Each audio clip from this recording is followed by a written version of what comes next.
अस्सलाम वालेकुम नाजरीन, आप देख रहे हैं नया पाकिस्तान और मैं हूं शहजाद इकबाल। वफाकी हुकूमत पिछले कुछ अरसे से फैटफ को बुनियाद बनाकर पार्लियामेंट में कुछ ऐसे बिल सामने ला रही है जिस पर अपोजिशन मुसलसल अपने खदशात का इजहार कर रही है। अपोजिशन हुकूमत के मुतनाज़ा कानून और तरामीम को बुनियाद बनाकर मुसलसल इस खदशे का इजहार कर रही है कि हुकूमत मुतनाज़ा कानून साजी के जरिए मुल्क को फाशिस्ट स्टेट बनाना चाहती है। पिछले एक माह के दौरान अपोजिशन हुकूमत के कम अज कम 3 बिल्स को ड्रैकोनियन लॉ करार दे चुकी है और कल भी हुकूमत ने कौमी असेंबली की फाइनेंस कमेटी में एंटी मनी लॉन्ड्रिंग के कवानीन में ऐसी तरमीम पेश की है जिस पर पाकिस्तान पीपल्स पार्टी और दीगर अपोजिशन अरकान असेंबली ने अपने शदीद खदशात का इजहार करते हुए इन तमाम तजावीज़ को मुस्तरद कर दिया है। हुकूमत की जानिब से एंटी मनी लॉन्ड्रिंग के कानून में तरामीम की तजवीज़ पर पाकिस्तान पीपल्स पार्टी की सेनेटर शरी रहमान ने ट्वीट किया कि अभी म्यूचुअल लीगल असिस्टेंस के काले कानून में ऑपोजिशन की तरमीम को 24 घंटे भी नहीं हुए थे कि हुकूमत ने इससे भी बुरा कानून फाइनेंस कमेटी में पेश कर दिया है। सेनेटर शरी रहमान जिस कानून का हवाला दे रही है, इस कानून में कल हुकूमत ने 3 बुनियादी तरामीम कौमी असेंबली की फाइनेंस कमेटी के सामने रखी, जिसके मुताबिक हुकूमत अब ये चाहती है कि मनी लॉन्ड्रिंग से मुतल्लिक जराइम को काबिले गिरफ्त जुर्म करार दिया जाए। इसके अलावा इस बिल में मुजरिम पर जुर्माने की जो हद है उसको भी बढ़ाने की तजवीज़ है, यानी कि जो मुजरिम पर जुर्माने की हद को 50 लाख रुपए से बढ़ाकर 2.5 करोड़ रुपए तक करने की तजवीज़ पेश की है, जबकि मनी लॉन्ड्रिंग करने वाली कंपनी पर जुर्माने की हद को 50 लाख से बढ़ाकर 10 करोड़ रुपए करने की तजवीज़ शामिल है। हुकूमत की तरामीम में यह तजवीज़ भी शामिल है कि 20 लाख से ज़्यादा की ज्वेलरी खरीदने पर शनाख्ती कार्ड का फराम करना ज़रूरी होगा, जबकि खरीदार की मालूमात फाइनेंशियल मॉनिटरिंग यूनिट को फराम भी की जाएंगी। ये वो बुनियादी तरामीम है जो हुकूमत की जानिब से पेश की गई थी, जिन पर अपोजिशन को तहफ़्फ़ुज़ात हैं और अपोजिशन ने इनको मुस्तरद किया है। अपोजिशन ये भी चाहती है कि एंटी मनी लॉन्ड्रिंग से मुतल्लिक मामलात की तहकीकात का इख्तियार नैब से वापस लिया जाए और सिर्फ FIA, कस्टम्स और दीगर इदारे इन मामलात पर तहकीकात करें। अपोजिशन हुकूमत की एंटी मनी लॉन्ड्रिंग बिल को ड्रैकोनियन कानून करार दे रही है और ये हुकूमत का पहला बिल नहीं है जिस पर अपोजिशन ने मुखालफत की हो और एतराज़ किया हो। इससे पहले भी म्यूचुअल लीगल असिस्टेंस का बिल हो या एंटी टेररिज्म एक्ट का बिल हो, उस पर भी जो तरमीम पेश की गई थी हुकूमत की जानिब से, अपोजिशन ने उसकी मुखालफत की थी। एंटी टेररिज्म एक्ट की अमेंडमेंट जो थी वो इतना खौफनाक बिल था कि हमने हुकूमत से कहा कि अगर आप ये बिल पास करेंगे तो पाकिस्तान फिर एक जमहूरियत नहीं रहेगा, एक बदतरीन आमरीत बन जाएगा। हमने कहा कि हम किसी सूरत इस बिल को कबूल नहीं कर सकते। उस बिल को विड्रॉ कर लिया गया। शाहिद खाकान अब्बासी ने इस खदशे का इजहार किया कि अगर ये बिल मंजूर हो जाता तो पाकिस्तान एक बदतरीन आमरीत वाला मुल्क बन जाता, जिसके बाद हुकूमत को ये बिल वापस लेना पड़ा। पाकिस्तान में ये पहली बार नहीं है कि हुकूमत ऐसे बिल सामने ला रही हो जिसमें शहरियों की आज़ादी का हक छीनने और उन्हें जुर्म साबित होने से पहले जेलों में डालने की कोशिश की जा रही हो। इससे पहले भी मुल्क में ऐसे कानून बनते रहे हैं और अब भी ऐसे कानून मौजूद हैं जिनके जरिए किसी भी शहरी को जुर्म साबित होने से पहले महीनों महीनों तक जेल में डाला जा सकता है। इसकी सबसे बड़ी मिसाल नैब का कानून है, जिसके तहत चेयरमैन नैब किसी भी केस में मुलजिम को 3 महीने के लिए जिस्मानी रिमांड पर हिरासत में रख सकते हैं। इसी तरह 2014 में नून लीग की हुकूमत के दौरान प्रोटेक्शन ऑफ पाकिस्तान एक्ट सामने लाया गया था, जिसके तहत सिक्योरिटी इदारों को यह इख्तियार दिया गया था कि वो बगैर किसी वारंट और जुडिशल ओवरसाइट के किसी भी शख्स को दहशतगर्दी या मुल्क के खिलाफ हथियार उठाने के शुबे में गिरफ्तार कर सकते हैं और जुर्म साबित होने से पहले मुलजिम को कई दिनों तक जेलों में रखा जा सकता है। ये वो कवानीन हैं जिनके खिलाफ इंसानी हकूक की तंजीमें काफ़ी अरसे से आवाज़ उठाती रही हैं और इसी किस्म के कवानीन की वजह से आज पाकिस्तान में जेलें ज़्यादातर ऐसे कैदियों से भरी हुई हैं जिनमें से बहुत सारे ऐसे मुलजमान हैं जिन पर अभी तक केस साबित नहीं हुआ है। जनवरी 2020 में वजीर इंसानी हकूक शेरी मजारी ने इस्लामाबाद हाई कोर्ट में रिपोर्ट जमा करवाई थी, जिसमें बताया गया था कि मुल्क में 50% कैदी ऐसे हैं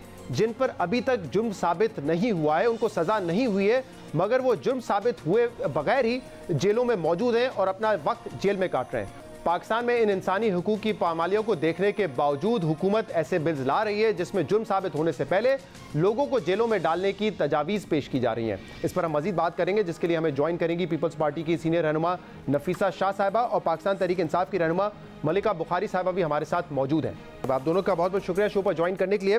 नफीसा शाह साहिबा, हुकूमत के 2 बिल्स थे जिन पर आपने पहले भी एतराज़ किया, म्यूचुअल लीगल असिस्टेंस का बिल आया था और इसके अलावा एंटी टेररिज्म एक्ट का जो बिल आया था, आप लोगों ने कहा काला कानून है, ड्रैकोनियन लॉ है, आप लोगों ने उस बिल को मुस्तरद किया था।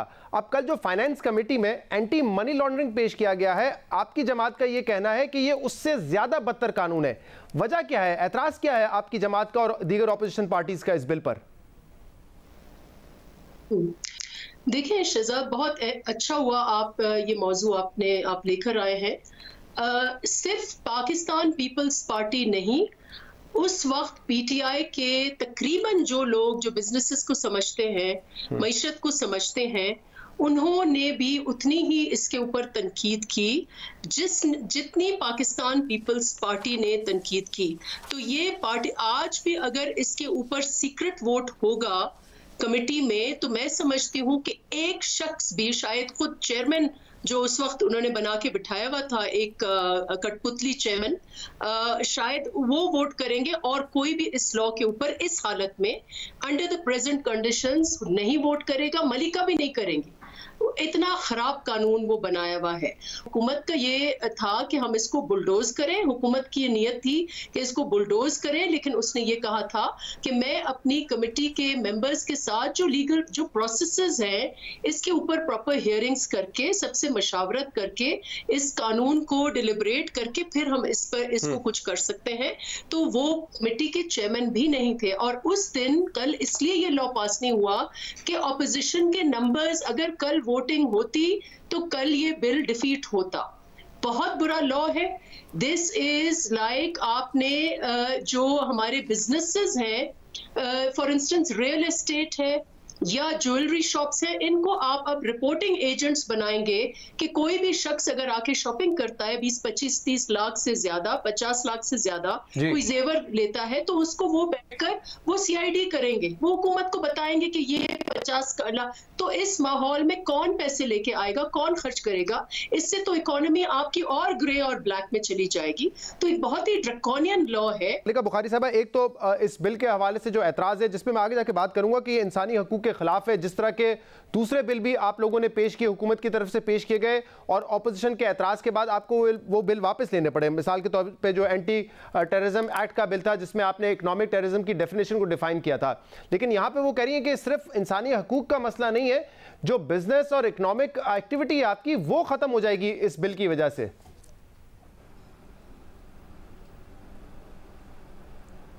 जी थैंक यू शहजाद। पहली बात तो ये कि I just want to set the record straight. हमने जो भी बिल पाकिस्तान के पार्लियामान के अंदर इंट्रोड्यूस किए हैं, कमेटीज़ के अंदर इंट्रोड्यूस किए हैं, उनके पीछे एक वजह है, उनका एक रैशनल है। वो रैशनल ये है कि पाकिस्तान के अंदर कोई भी इस बात से इनकार नहीं करेगा कि करप्शन और करप्ट प्रैक्टिसेस का एक तवील इशू है। पाकिस्तान के अवामी नुमाइंदों के ऊपर 12 इल्ज़ामात हैं कि उन्होंने पाकिस्तान ही की आवाम के पैसे का इस्तेहसाल किया और फिर उससे बड़ा क्राइम कमिट किया, उससे बड़ा गुनाह कमिट किया और उसी पैसे को पाकिस्तान से बाहर लेकर गए लॉन्डर कर कर। तो ये तो पाकिस्तान की सूरत हाल है और ज़ेरे इल्तवा है केसेस नेशनल अकाउंटेबिलिटी ब्यूरो के सामने इन रिलेशन टू दिस। उसके अलावा पाकिस्तान हमारे दौरे हुकूमत में नहीं, पाकिस्तान मुस्लिम लीग नवाज के दौरे हुकूमत में ग्रे लिस्ट में गया, ग्रे लिस्ट में, फैक्टिव की ग्रे लिस्ट में, और उस ग्रे लिस्ट में जाने के पाकिस्तान के ऊपर संगीन असरात होते हैं। हमने हुकूमत में आने के बाद उनसे नेगोशिएशन की, बड़ी तगो-दो हुई, बड़ी मेहनत की, बहुत मराहल से गुजरे और हमने उनकी जो 40 रिकमेंडेशंस है उनके ऊपर इम्प्लीमेंट करने की कोशिश की। अब ये जो म्यूचुअल लीगल असिस्टेंस का बिल है, ये उस कड़ी का एक पार्ट है। जो यूनाइटेड नेशन सिक्योरिटी काउंसिल का बिल था वो भी इससे जुड़ा हुआ था और जो एंटी टेररिज्म एक्ट का बिल था वो भी इसी से जुड़ा हुआ था। तो ये तो इसका सारा इस पसे मंजर में इसको देखिए कि पाकिस्तान तहरीक बुखारी साहब, एक यहाँ पे कथा कलामी की माजरत चाहता हूँ, हमारी ख्वाहिशात पे कानून जो नहीं बनते, एंटी टेररिज्म एक्ट में जो अमेंडमेंट का बिल था उस पर तो शाहिद खाकान अब्बासी और ऑपोजिशन ये कहते रहे हैं कि हमने जब कहा कि ये बिल फैटेफ की रिकमेंडेशन या रिक्वायरमेंट को मीट करने के लिए कैसे साजगार होगा, जिसमें आपने कहा था कि 180 दिन के लिए हिरासत में रखा जा सकता है, तो ऑपोजिशन का ये कहना था कि हुकूमत की कमेटी ने वो बिल वापस ले लिया और कहा कि चले इसको साइड में रख के आगे बात करते हैं। तो एतराज ये है कि फैटेफ के नाम पर आप ये तमाम बिल लेकर आते हैं, लेकिन जब पूछा जाता है कि ये कौन सी रिक्वायरमेंट को फुलफिल कर रहा है तो आप उस बिल को वापस ले लेते हैं।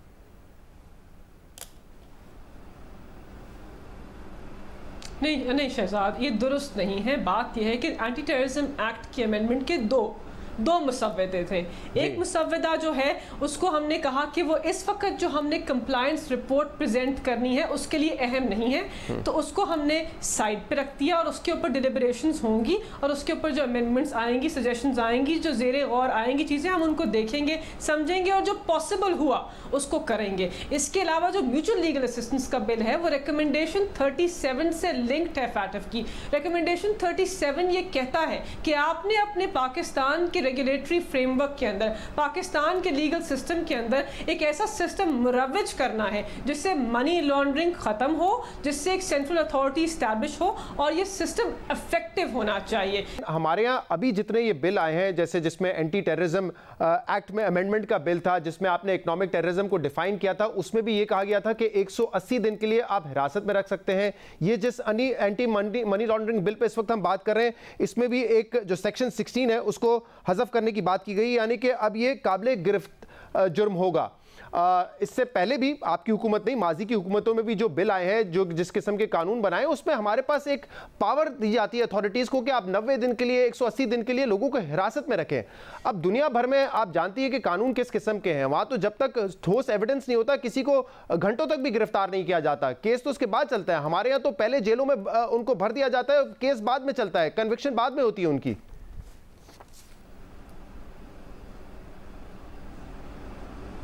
जी देखिए शहजाद, जो भी कवानीन या जो भी तरामीम पाकिस्तान तहरीक इंसाफ लेके आ रहे हैं, शमूल ये जो एंटी मनी लॉन्ड्रिंग का नया बिल है, ये कोई भी तरामीम पाकिस्तान के आइन के ख़िलाफ़ नहीं हो सकती, बिकॉज पाकिस्तान के आइन के अंदर एक शिक में ये दर्ज है कि आप इस मुल्क के अंदर ऐसा कोई कानून मुरव्वज नहीं करा सकते जो आइन के किसी आर्टिकल से, किसी भी फंडामेंटल राइट से कन्फ्लिक्ट करता हो। और पाकिस्तान पीपल्स पार्टी के ज़माने में पाकिस्तान की आला अदालत ने एक पर्सन स्पेसिफिक लॉ को स्ट्राइक डाउन भी किया था। ये तारीख है जो इन्होंने बनाया था अपने उस दफ़ा मुंतखब वज़ीर आज़म के लिए, उसको स्ट्राइक डाउन किया था।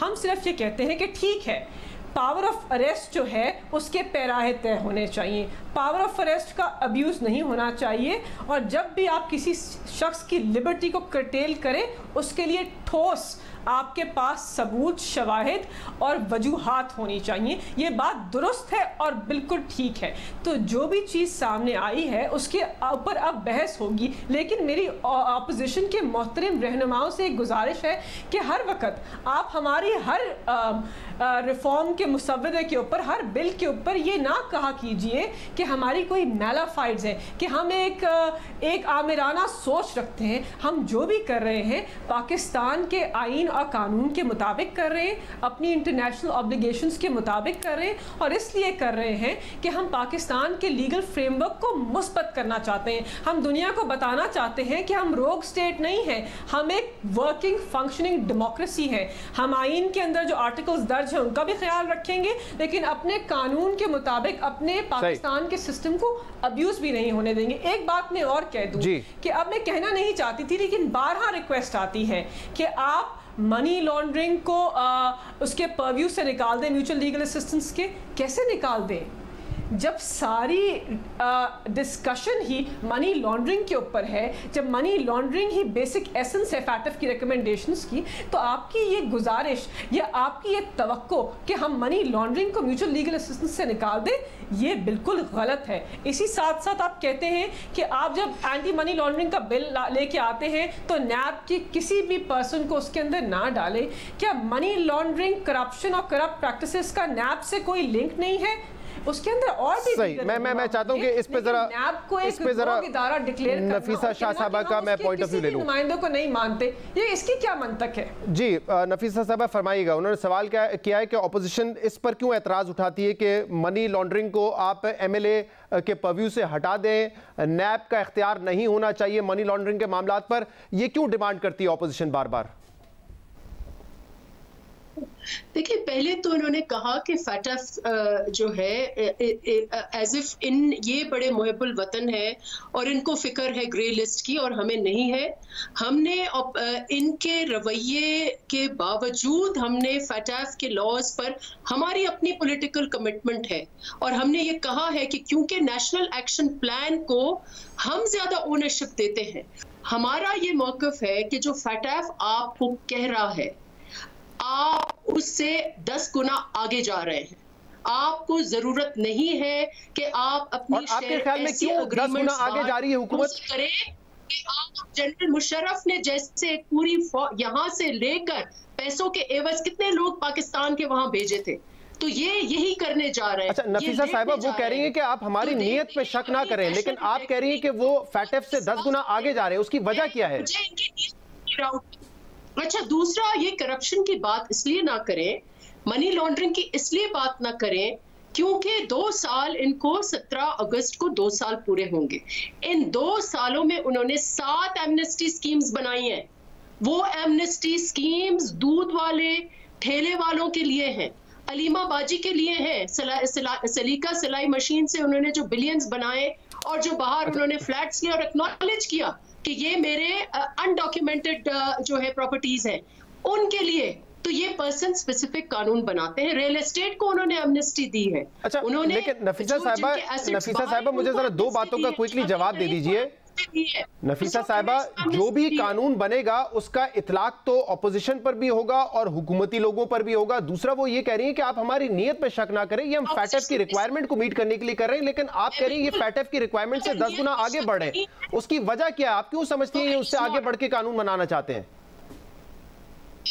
मैं ये इसलिए कि व्हाट इज द हरी। इनके पास पूरे 2 साल थे जब से ये आए हैं, ग्रे लिस्ट में हम थे, उस वक्त उन्होंने क्यों नहीं ये कवानीन इंट्रोड्यूस किए? 2 साल हो गए, हम फाइनेंस कमेटी वाले रो कर थक गए हैं। हर दिन हर मीटिंग में हम ये कहते हैं कि वजीर जो है उसको फैटफ के ज्यादा क्या अजीज होगा, क्यों नहीं आके फैटफ के लॉज पास करवाते, खुद पॉलिटिकल ओनरशिप मिलेगी। एक दिन वजीर नहीं आए और कल जब वजीर आए तो 6 या 7 मिनट बैठकर और चल बसे। ये इनकी कमिटमेंट है। अच्छा, मुझे एक और बात का जवाब दीजिए नफीसा साहब, इसके बाद मैं बुखारी साहब से बात करूंगा, लेकिन मुझे नफीसा साहब एक मसला तो है हमारे मुल्क में कि करप्ट प्रैक्टिसेस का मामला तो है। अब हमने एक मौसर कानून साजी करनी है ताकि एक ऐसा एहतसाब हो जिसके ऊपर उंगली ना उठाई जा सके कि ये सियासी इंजीनियरिंग के लिए हो रहा है। आपके शिकवे नैब के हवाले से, नैब के कवानीन के हवाले से बहुत सारे दुरुस्त भी होंगे, लेकिन ऐसा तो नहीं है कि हर करप्शन का केस जो है वो फेक केस होता है। मिसाल के तौर पर इस वक्त जो जरदारी साहब के ऊपर फेक बैंक अकाउंट के केसेस हैं, उसमें एक शरीक मुलजिम ने प्ली बार्गेन कर ली है। तो कहीं ना कहीं हम देखते हैं कि इन केसेस में सदाकत भी होती है। तमाम केसेस को अलग तौर पे देखना पड़ेगा। कानून साजी जरूर करें, मौसर कानून साजी करें, लेकिन हर केस को यह तो नहीं कहा जा सकता कि सियासी विक्टिमाइजेशन के लिए है। देखिए, आपकी बिल्कुल दुरुस्त बात है, 100% आई एग्री विद यू, लेकिन इशू इज आपका सुप्रीम कोर्ट को सुने, आपके ह्यूमन राइट्स वॉच को सुने। जब वो ये कह रहे हैं, मैं अब नहीं कह रही, अब सुप्रीम कोर्ट कह रहा है कि NAB is used for political engineering, और उसके लिए इन्होंने जो बंदा बिठाया हुआ है जो जरदारी के साहब को इन्वेस्टिगेट कर रहा है, वो इंजीनियर है बाय प्रोफेशन, उसकी अपॉइंटमेंट ही गलत है। अब इन चीजों को कौन देखेगा? तो वो डिबेट अलग है, लेकिन कल का जो लॉ है इट्स स्पेसिफिकली, देखिए, it will affect bar councils, it will affect real estate, it will affect businesses. ये सियासतदान को आप छोड़ देना, वो तो हम खुद ही इनसे पॉलिटिकल हम डिस्कस करते रहेंगे। द इशू इज आपकी मुल्क की मईशत का इशू है। मुझे नहीं पता मलिका बुखारी साहब, ठीक, मलिका बुखारी साहब, एक आखिरी सवाल मैं आपके सामने रखना चाहूंगा। आपने कहा कि बिल्कुल इस चीज को एड्रेस करना चाहिए कि जो पावर ऑफ अरेस्ट है वो अब्यूज ना हो, लेकिन हमारे यहाँ अगर इस किस्म के कानून बनेंगे कि बगैर मजिस्ट्रेट के परमिशन के आप किसी को 90 दिन के लिए, 180 दिन के लिए हिरासत में ले सकते हैं, तो इसका होता क्या है नतीजा मैं आपको बताता हूँ। ह्यूमन राइट्स की मिनिस्टर है श्री मजारी साहिबा, उन्होंने पिछले साल नवंबर में इस्लामाबाद हाईकोर्ट में एक रिपोर्ट जमा करवाई थी। उस रिपोर्ट के मुताबिक 50% से ज्यादा इस वक्त जो लोग जेलों में हैं उनको कन्विक्ट नहीं किया गया है, उनको सजाएं नहीं मिली है। सजाए बगैर वो इस वक्त जेलों में अपना टाइम गुजार रहे हैं, कोई महीनों गुजार देता है, कोई सालों गुजार देता है। तो जब इस किस्म की कानून साजी होगी जहां आप अथॉरिटीज को फ्री हैंड देंगे गिरफ्तार करने का, एक ऑफेंस जो कि इस वक्त कॉग्निजेबल नहीं है उसको आप कॉग्निजेबल बनाने की कोशिश करेंगे, तो फिर ये मामला तो होंगे, अब्यूज ऑफ पावर तो होगा, अरेस्ट का जो पावर है उसको अब्यूज तो करेगी अथॉरिटीज, और कर रही हैं।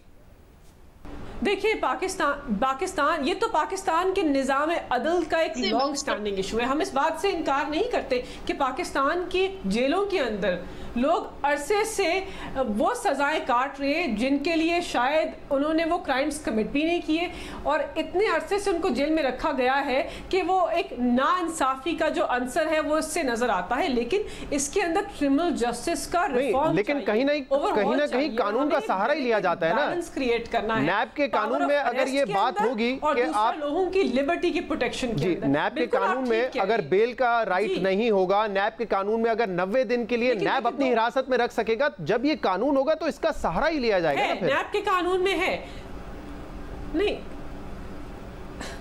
नैब के कानून में राइट ऑफ बेल तो है ना, आप हाई कोर्ट के पास है। अब डिस्कशन ये है कि वो ट्रायल कोर्ट के पास जो है वो राइट होनी चाहिए जी।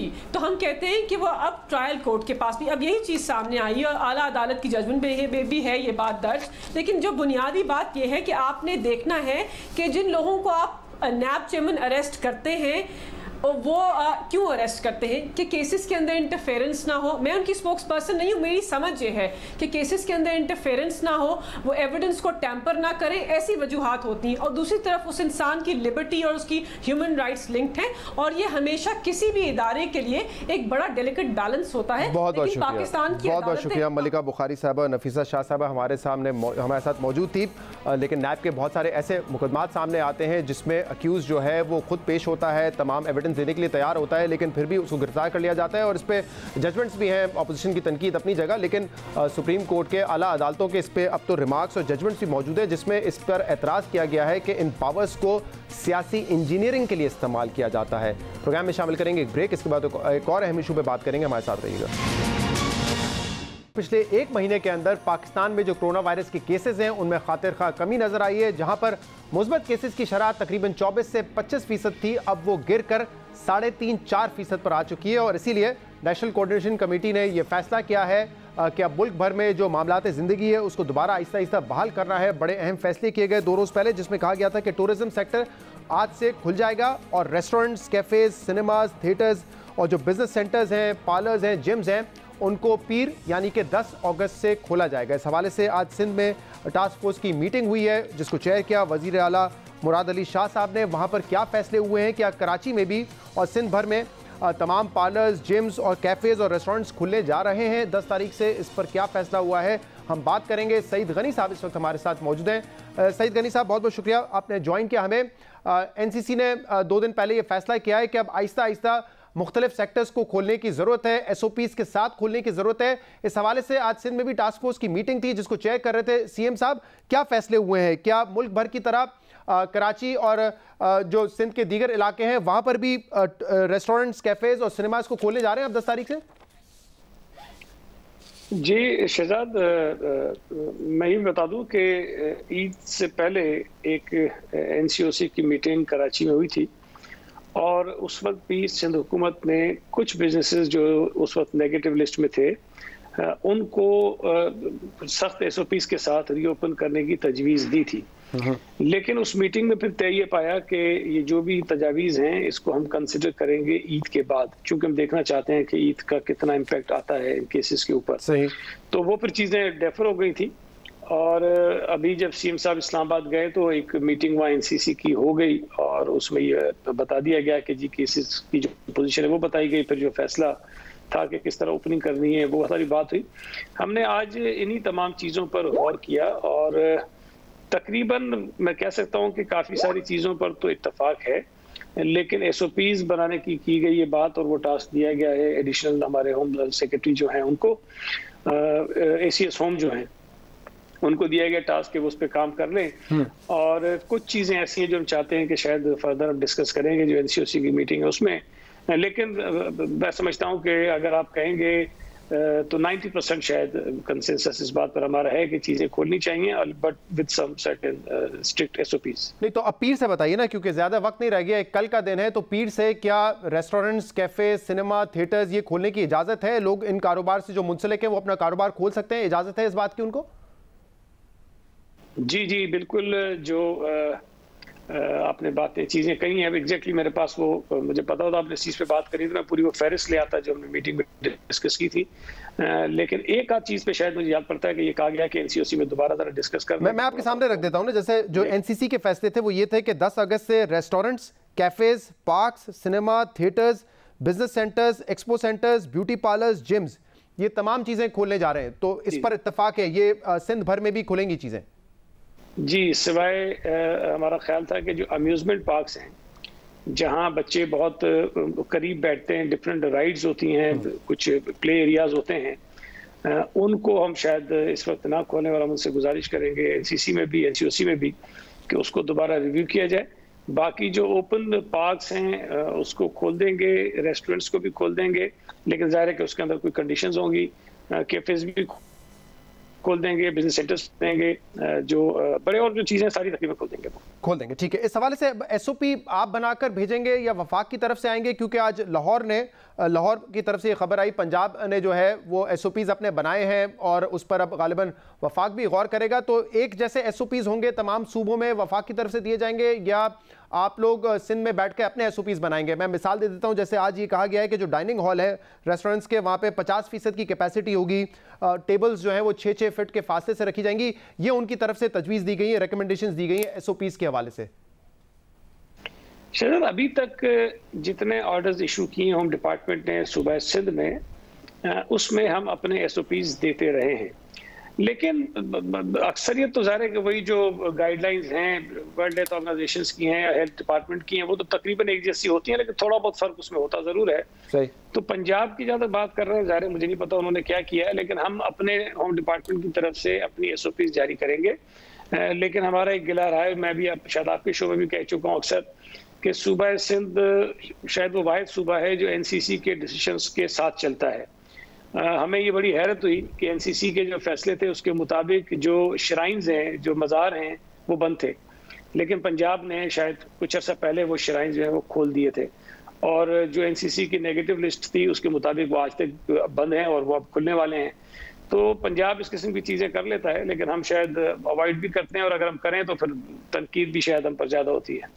सही, लेकिन इस वक्त तो आप ये अच्छी बात बता रहे हैं कि कंसेंसस है 90% आप कह रहे हैं, बल्कि उससे ज़्यादा जो बिजनेस सेक्टर्स खोलने की बात की गई थी उस पर आप लोग भी इत्तेफाक कर रहे हैं, क्योंकि असद उमर साहब ने भी कहा था 2 रोज़ पहले कि 1 हफ्ते की मुशावरत के बाद एनसीओसी ने रिकमेंडेशंस दी हैं जिसकी बुनियाद पे एनसीसी ने ये फैसला किया है। अब ज़रा ये बताइएगा सईद गनी साहब कि स्कूल्स के हवाले से जो फैसला है वो 15 सितंबर का फिलहाल है, लेकिन ये एक आर्जी तारीख है, तो इस पर बाद में जाके गौर किया जाएगा कि क्या 15 सितंबर से भी खोलने हैं या नहीं, या ये अब हतमी तौर पे आप समझते हैं कि जो हालात है उसके बाद 15 सितंबर को स्कूल खोल दिए जाएंगे? शहजाद, देखें, अभी भी जो तमाम बिजनेसेस खोलने का फैसला हुआ है, खुदा करे, अल्लाह करे कि हालात जो इस वक्त कोरोना के हैं इसमें मजीद बेहतरी आए और अब बिल्कुल इससे निकल जाएं, लेकिन खुदा ना करे अगर इन हालात में कोई ख़राबी होती है, केसेस बढ़ जाते हैं, तो जो फैसले अगर एनसीसी अब कर रही है हम उसको भी रिव्यू कर सकते हैं। तो हतमी तौर पर तो कोई चीज़ भी नहीं है, और दुनिया के कई ममालिक की मिसालें हमारे सामने मौजूद हैं कि जहां उन्होंने बेहतर तरीके से कोविड पर कंट्रोल कर लिया, लेकिन जब तमाम चीज़ें उन्होंने ओपन की तो नंबर ऑफ केसेस इंक्रीज हुए और फिर दोबारा उनको कुछ चीज़ों को रिव्यू करना पड़ा। तो स्कूल्स की जहाँ तक बात है, ये बात शायद हम आज से कोई महीना 1.5 महीना पहले डिसाइड कर चुके थे कि 15 सितंबर की टेंटेटिव डेट अब रखते हैं, लेकिन उससे हफ्ता 10 दिन पहले हम दोबारा बैठेंगे और उस वक्त के जो हालात होंगे कोविड के उसको देखेंगे। अगर तो हालात इसी तरह बेहतर होते रहे जिस तरह आज हम बैठे, तो मुझे यकीन है कि शायद 15 सितंबर को हम खोल लेंगे, लेकिन खुदा न खास्ता अगर चीज़ें कुछ ख़राब होती हैं तो फिर मैं समझता हूं कि फिर इम्कान इस बात का है कि ना सिर्फ कि स्कूल ना खुलें, हो सकता है कि जो चीज़ें हम खोल रहे हैं या खोल चुके हैं उसकी तरफ भी हमें दोबारा कोई और फैसला करना पड़े। सही। अच्छा सईद गनी साहब, ये जिस वक्त कोविड आया पाकिस्तान में, जाहिर सी बात है पूरी दुनिया के लिए एक नया एक्सपीरियंस था। पाकिस्तान में भी बहुत सारे ऐसे फैसले हुए जिस पर कभी सिंध और वफाकी हुकूमत के दरमियान इत्तेफाक नहीं हो सका। कुछ ऐसे फैसले वफाक ने किए जिस पर आपको एतराज़ था, वफाक के कुछ की तरफ से भी कुछ रिजर्वेशंस थे जिस किस्म के फैसले सिंध में किए जा रहे थे। तो ये 3-4 महीने चलते रहा मामला, लेकिन अब खुदा का शुक्र है कि हमने देखा है कि केसेस में बड़ा ड्रास्टिक कमी आई है, बड़ी खतर का कमी आई है। जहां पर 25% पॉजिटिव केसेस आ रहे थे, अब 3-4% पॉजिटिव केसेस आ रहे हैं। हुकूमत का कहना है कि हमारी स्मार्ट लॉकडाउन की जो पॉलिसी थी वो भी यकीनन अच्छी साबित हुई, उसके मुस्बत नताइज आए हैं। अल्लाह का भी शुक्र है कि बड़ी मदद मिली है अल्लाह से हमें पाकिस्तान में केसेस कम करने के लिए। तो इन दी एंड आप समझते हैं कि जो फैसले किए गए ओवरऑल हुकूमत की जानिब से वो दुरुस्त साबित हुए कि कारोबार भी आहिस्ता आहिस्ता हमने खोला, कारोबार भी चलता रहा, ऐसा नहीं है कि 3-4 महीने का मुकम्मल लॉकडाउन हमने किया और केसेस में भी कमी आना शुरू हो गई? शहजाद देखिए, बिल्कुल जो आपने बात शुरू में कही ना कि एक नई सिचुएशन थी सारी दुनिया के लिए, और जब हमारे ऊपर आई तब भी नहीं थी और हमें कुछ नहीं पता था कि हमें जाना किस डायरेक्शन में है। हमने टास्क फोर्स बनाई, हम बैठे, जो उस वक्त बेहतर फैसला महसूस हुआ वो कर लिया गया, और वो मुमकिन है शायद सही भी हो सकता था, गलत भी हो सकता था, लेकिन वो फैसला कर दिया गया। अब उसके जो असरात हुए डेफिनेटली कुछ अच्छे भी होंगे, कुछ बुरे भी होंगे, लेकिन हमें इस बहस में जाए बगैर, मैं ऐसे बात समझता हूँ, बहुत सारी मीटिंग में बैठता हूँ, हम पर अल्लाह का करम शायद बहुत ज्यादा हुआ है, अल्लाह की मेहरबानी बहुत ज्यादा हुई है। वरना हमसे ज्यादा तरक्की याफ्ता ममालिक ने हमसे एफर्ट्स ज्यादा किए थे, उनके पास सहूलियात ज्यादा थी, उन्होंने शायद प्लानिंग भी बहुत अच्छी की होगी, लेकिन उतनी जल्दी उनकी जान इस वायरस से इस अंदाज में नहीं छूटी जितना अल्लाह ताला ने हम पर करम किया और जिस तरीके से नंबर हमारे कम हुए। तो हमें शायद हमारी दुआएं कबूल हुई हैं, अल्लाह ताला ने कोई खास करम किया है, वरना इंडिया की सूरत हाल देखें तो शायद वो बहुत कोई इतनी हौसला अफजा नहीं है, वो ज्यादा खराब है। लेकिन आपका एक शिकवा आना कि हमारी जो भी एफर्ट्स है वफाकी हुकूमत तारीफ नहीं करती, तो अब आप वफाकी हुकूमत की तारीफ करेंगे कि इन दी एंड एक वाइज डिसीजन था कि मुकम्मल लॉकडाउन की बजाय स्मार्ट लॉकडाउन करें, मईशत का पहिया भी चलते रहे और केसेस पे कंट्रोल भी पाया जाए, तो एंड में जो रिजल्ट आया तारीफ करेंगे वफाकी हुकूमत की? शहजाद, अगर चीजें अच्छी हो रही है ना और केसेस कंट्रोल में आ रहे हैं और पूरी कौम को ही फायदा हो रहा है, पूरे मुल्क को फायदा हो रहा है, तो हमें भी इस बहस में नहीं पड़ना चाहिए। मैंने एक बात कही कि हमारे मुल्क पर, हमारी कौम पर अल्लाह ताला का कोई खास करम और इनायत हुई है और हमें अल्लाह का शुक्र अदा करना चाहिए। अब फैसले हमने सही किए, उन्होंने सही किए, इस बहस में भी हमें नहीं जाना चाहिए। लेकिन एक चीज जरूर है कि इस पूरे क्राइसिस में कम से कम मैं ये जरूर कह सकता हूँ कि हमने बहुत कुछ सीखा है, और अगर इस वक्त अल्लाह ताला ने कोई मेहरबानी की है, नंबर ऑफ केसेस कम हुए, तो हमें इस पर रिलैक्स नहीं होना है, बिल्कुल सही बात है, अलर्ट रहना है। हमें और आपने दुरुस्त कहा कि बहुत सारे ममालिक की मिसाल हमारे सामने मौजूद है जहां पर दूसरी लहर आई है, और हमने बहुत इब्तिदा में भी ये बात की थी कि कोरोना वायरस के जो केसेस हैं ऐसा नहीं है कि एक फेज़ में ख़त्म हो जाएगा, मुमकिन है आप चीज़ें खोलें तो केसेस बढ़ें। इसीलिए हुकूमत ने तो अपनी जिम्मेदारी पूरी करनी है, इंतज़ामिया ने अपनी जिम्मेदारी पूरी करनी है, लेकिन जो एहतियात का अमल है वो लोगों से शुरू होगा, लोगों ने एहतियात करना है ताकि इन केसेस में दोबारा इजाफा ना हो। एक ब्रेक लेंगे, ब्रेक के बाद दोबारा हाजिर होते हैं आपके सामने। पाकिस्तान की मईशत को लेके अच्छी खबरें सामने आ रही हैं। जुलाई का महीना चंद नंबर्स के हवाले से पाकिस्तान के लिए काफ़ी मुस्बत साबित रहा है, और जिस वजह से हम देख रहे हैं कि अब पाकिस्तान की जो रेटिंग है मूडीज़ ने उसको दोबारा अपग्रेड किया है, जो आउटलुक था उसको अपग्रेड किया है। पहले जो आउटलुक आया था वो अंडर रिव्यू फॉर डाउनग्रेड था, लेकिन अब उसको मुस्तहकम कर दिया, यानी कि पाकिस्तान की जो रेटिंग है वो B3 पर मेंटेन होगी। और हुकूमत का कहना है कि ये इस बात की तस्दीक है कि हमारी जो फाइनेंशियल और साउंड और जो फिस्कल पॉलिसी है वो बेहतर सिमत में आगे बढ़ रही है। इससे पहले हमने ये भी देखा था कि जो एक्सपोर्ट्स के नंबर थे जुलाई के महीने में, उसमें 5.8% का डॉलर टर्म्स में इजाफा देखा गया था। FBR का जो टैक्स कलेक्शन था जुलाई के महीने में वो 57 बिलियन ज़्यादा था अपने टारगेट से, यानी कि FBR का जो रेवेन्यू टारगेट था वो 243 बिलियन का था, लेकिन 300 अरब रुपए FBR ने जुलाई के महीने में इकट्ठा किया। इसके अलावा जो कारोबारी हालात हैं वो भी आहिस्ता आहिस्ता बेहतरी की तरफ जाते हुए नजर आ रहे हैं। बिलखसूस जो सीमेंट सेक्टर में नंबर थे सीमेंट सेल्स के, उसमें 40% का इजाफा देखा गया है जुलाई के महीने में। और अब हुकूमत जो है वो ईज़ ऑफ डूइंग बिजनेस के हवाले से भी मजीद इकदाम उठा रही है। 2 रोज़ पहले ये खबर सामने आई थी कि जो नॉन रेजिडेंट पाकिस्तानीज़ हैं उनके लिए भी अब आसानियाँ की जाएंगी कि वो स्टॉक मार्केट में, रियल स्टेट में और गवर्नमेंट सिक्योरिटीज़ में इन्वेस्ट कर सकें, और अपना पैसा रिपैट्रिएट करने के लिए भी आसानियां पैदा की गई हैं। और अब ये इन्वेस्टमेंट जो है उनकी NRP रुपी वैल्यू अकाउंट के ज़रिए होगी।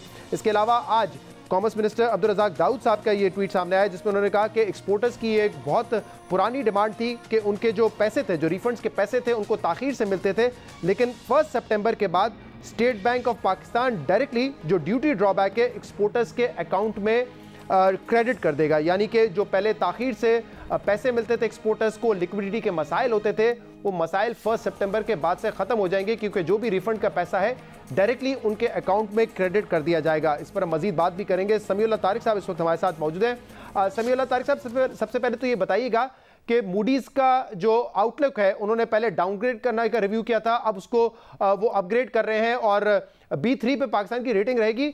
इसका मतलब क्या है और इसकी वजह क्या है? देखिए, इसका कुछ ऐसा सिलसिला था कि हमने बीच में जो है वो डेट सर्विसेज के ऊपर जो है वो एक मॉरेटोरियम जो इमरान खान साहब ने एक इनिशिएटिव लिया था, हमारे प्राइम मिनिस्टर साहब ने, कि जो है वो जो डेवलपिंग कंट्रीज हैं या जो डेवलपिंग कंट्रीज हैं उनके लिए जो G20 के जो डेट्स हैं उनके ऊपर मॉरेटोरियम एक पाकिस्तान को मिला था, जो $1.8 बिलियन का हमें एक समझे रीस्केड्यूलिंग मिली थी। उसके ऊपर जो है वो एक डाउट क्रिएट हुआ था कि हम जो है प्राइवेट क्रेडिटर्स वगैरह के हवाले से भी कोई डेट रीस्केड्यूल हो सकता है। उसके ऊपर जो है वो मूडीज ने ये कहा था कि जो है हम जो है पॉसिबल डाउनग्रेड के लिए देखेंगे, लेकिन इसके बाद जो है वो सिचुएशन जो इम्प्रूव हो गई और हमने किसी प्राइवेट क्रेडिटर से जो है वो कोई जो है वो इस तरह की कोई फैसिलिटी नहीं मांगी। तो उसके बाद जो है वो हमारी रेटिंग और जितने ऐसे कंट्रीज जिनकी रेटिंग इस बेसिस पे जो है वो डाउनग्रेड वॉच पे गई थी, वो वापस जो है वो इम्प्रूव हो गई। और दूसरा है कि दूसरी तरफ जो इन्होंने बाकी रीजंस जो साइट किए हैं कि जो करंट अकाउंट डेफिसिट जो है वो काफी कम है, सिग्निफिकेंटली कम है, तो जाहिर है ये बात बिल्कुल ठीक है। करंट अकाउंट डेफिसिट हमारा जो है वो पिछले साल का $2.9 बिलियन था। अभी भी ऐसा लग रहा है कि इस महीने की भी जो ट्रेड के नंबर्स आए उससे ऐसा लग रहा है कि हमारा जो करंट अकाउंट डेफिसिट है वो मोर और लेस या तो करंट अकाउंट बैलेंस हो जाएगा या फिर शायद $100 मिलियन आइदर वे सरप्लस या डेफिसिट होगा। ठीक है, ईज ऑफ डूइंग बिजनेस के हवाले से भी हुकूमत ने बार बार कहा है कि हम इकदाम उठाएंगे। अब एक आज ये अब्दुल रज़ाक दाऊद साहब का ट्वीट सामने आया जिसमें वो कह रहे हैं कि 1 सितंबर onwards state bank of Pakistan जो पैसा है, जो रिफंड का पैसा है, वो एक्सपोर्टर्स को डायरेक्टली क्रेडिट किया जाएगा उनके बैंक अकाउंट्स में। पहले बड़ी ताखीर होती थी, लिक्विडिटी के मसाइल होते थे। ये कितना मुस्बत स्टेप साबित हो सकता है और एक्सपोर्टर्स के जो मसाइल हैं क्या वो दूर हो जाएंगे इसके बाद? डेफिनेटली इसके अंदर जो है जो लिक्विडिटी का जो प्रॉब्लम है, जो सेल्स टैक्स और DLTL में जो पैसे फंसते हैं, ये डेफिनेटली बहुत बड़ा प्रॉब्लम है। और आप कंपनीज की बैलेंस शीट्स में अगर देखें तो सेल्स टैक्स रिफंड और ड्यूटी ड्रॉबैक के अमाउंट्स काफी सिग्निफिकेंट है। मतलब हमारी जो बड़ी कंपनीज है, निशात वगैरह, उनके अंदर ये अमाउंट बिलियंस में रन करते हैं। तो जाहिर है वो फिर जब वो लिक्विडिटी फंसती है तो वो सामने जो है वो लिक्विडिटी जाहिर है शॉर्ट टर्म बोरोइंग से या एक्सपोर्ट रिफाइनेंस से मैनेज करते हैं, तो इससे ओवरऑल उनकी जो है वो लिक्विडिटी क्लॉग हो जाती है। जहां तक ये क्लेम का सवाल है कि ये क्लेम तो ये अभी तक जो है इसके अंदर जो आज जो अनाउंसमेंट आया है उसमें आप ये देखिए उन्होंने ये कहा है कि जो अमाउंट है वो डायरेक्टली क्रेडिट हो जाएगी, लेकिन जो क्लेम फाइलिंग का प्रोसेस है अभी तक वो इस वक्त तक मैनुअल है। तो होपफुली उसको वो ऑटोमेट कर देंगे तो फिर ये पूरी चेन जो है ठीक हो जाएगी और फिर ये काफी प्रॉब्लम और बेहतर तरीके से रिजॉल्व हो सकेगा। इस वक्त इन्होंने खाली जो क्रेडिटिंग का प्रोसीजर है वो डायरेक्ट स्टेट बैंक की तरफ के, जो क्लेम फाइलिंग है वो अभी तक हो नहीं पाया, उसमें ये कह रहे हैं अभी 1-2 महीने लगेंगे कि वो भी ऑटोमेट हो जाए। इसके अलावा जो एक और मेजर लिया गया स्टेट बैंक ऑफ पाकिस्तान की जानिब से, जिसमें उन्होंने नॉन रेजिडेंट पाकिस्तानीज को फैसिलिटेट करने की कोशिश की है और उनकी जो इन्वेस्टमेंट है स्टॉक मार्केट में हो, रियल स्टेट में हो, गवर्नमेंट सिक्योरिटीज़ में हो, वो कहा गया है कि अब NRP रुपी वैल्यू अकाउंट के जरिए होगी, यानी कि आपको SCRA अकाउंट की ज़रूरत नहीं होगी। ये कितना मुस्बत है और इससे क्या कोई अंदाज़ा लगाया जा सकता है कि पाकिस्तान में जो इन्वेस्टमेंट है, चाहे वो रियल स्टेट में हो, स्टॉक एक्सचेंज में हो, उसमें कितना इजाफा हो सकता है? देखिए, एब्सोल्युटली ये बहुत पॉजिटिव स्टेप है। इसके अंदर देखें ये है कि हमारे यहाँ अभी जो पैसे आते थे इस वक्त ओवरसीज पाकिस्तानीज के, वो या तो रेमिटेंस के थ्रू आ जाते थे या कुछ जो है वो इलीगल चैनल के थ्रू आते थे, तीसरे SCRA के थ्रू पैसे सिर्फ स्टॉक मार्केट में आ सकते थे। ठीक है, अब ये जो है इन्होंने एक ही अकाउंट जो बनाया है जिसके अंदर वो जो है जाहिर है रेमिटेंस में पैसे नहीं आएंगे, ये पैसे सीधा इन्हीं अकाउंट्स में आएंगे। इसके अंदर उन्होंने डेबिट क्रेडिट डिफाइन कर दिए, जो रियल एस्टेट के लिए अकाउंट है या जो स्टॉक मार्केट की इन्वेस्टमेंट के लिए अकाउंट है। प्रॉब्लम असल ये होती थी कि रिपैट्रिएशन असल प्रॉब्लम थी, तो जब इन्वेस्टर्स को ये पता होता था कि आगे रिपैट्रिएशन में प्रॉब्लम होगी तो इन्वेस्टमेंट में एक हेजिटेंस होती थी। तो अब जो है वो जाहिर है हमारे जो मिडिल ईस्ट वगैरह में जो लोग हैं वो तो अपनी सेविंग सारी की सारी यहाँ काफी लोग भेज देते थे क्योंकि उनकी वहां पे नेशनलिटी वगैरह नहीं होती थी, लेकिन ये US UK वगैरह में ये होता था कि उन्हें पैसे रिपैट्रिएशन भी चाहिए थे। रिपैट्रिएशन में हमारे यहाँ कुछ इश्यूज थे, SCRA वगैरह में भी जाहिर है डिविडेंड के पैसे तो चले जाते थे, कैपिटल गेन वगैरह में थोड़े बहुत प्रॉब्लम्स होते थे। कि अमाउंट अगर जो आई है उससे ज़्यादा अगर डॉलर में एक्सीड हो जाती थी तो थोड़े बहुत क्वेश्चन होते थे। उन्होंने जो है, अगर आपने देखा अब रियल एस्टेट में भी काफ़ी हद तक ये क्लियर कर दिया है कि अगर वैल्यूएशन जो है उसके हिसाब से प्रॉपर्टी बिकी है और जो ट्रांजैक्शन भी है वो पूरी की पूरी अगर डॉक्यूमेंटेड है तो वो पैसे आराम से रिपैट्रिएट हो जाएंगे इजीली। और दूसरा जो है, यही चीज उन्होंने डेट सिक्योरिटीज के लिए भी की है, रियल एस्टेट के लिए उन्होंने 3 ईयर का होल्डिंग पीरियड डाल दिया है। तो मेरा ये ख्याल है ये काफी पॉजिटिव है और इवेंचुअली इससे हम काफी बिलियंस ऑफ डॉलर्स जाहिर है जो है वो इन्वेस्टमेंट में अट्रैक्ट कर सकते हैं, स्पेशली जब हम नया पाकिस्तान हाउसिंग की तरफ भी जा रहे हैं तो एक काफी मेजर इन्वेस्टमेंट हम जो है वो अट्रैक्ट कर सकते हैं रियल एस्टेट और कंस्ट्रक्शन के अंदर, इसके थ्रू और स्टॉक मार्केट के अंदर भी और इवन गवर्नमेंट सिक्योरिटीज। बहुत बहुत शुक्रिया समीउल्लाह। तारिक हमारे साथ मौजूद थे। कुछ नंबर्स जो आए जुलाई के महीने में वो पाकिस्तान की मईशत को लेकर मुस्बत हैं और इसके अलावा हुकूमत ने 2 जो फैसले किए हैं एक्सपोर्टर्स को रिफंड डायरेक्ट उनके अकाउंट में क्रेडिट करने के हवाले से, और ओवरसीज़ पाकिस्तानीज़ जो हैं वो स्टॉक एक्सचेंज, रियल एस्टेट में और गवर्नमेंट सिक्योरिटीज़ में बासानी इन्वेस्टमेंट कर सकें और अपना पैसा रिपैट्रिएट कर सकें, उस हवाले से भी अब product state bank of Pakistan ने मुतारिफ करवाया है, जिससे समीउल्लाह तारिक साहब का कहना है कि पाकिस्तान में इन्वेस्टमेंट बढ़ सकती है। आज के प्रोग्राम में इतना ही। इसका फीडबैक आप हमें दे सकते हैं हमारे सोशल मीडिया पर। इजाज़त दीजिए, अल्लाह हाफ़िज़।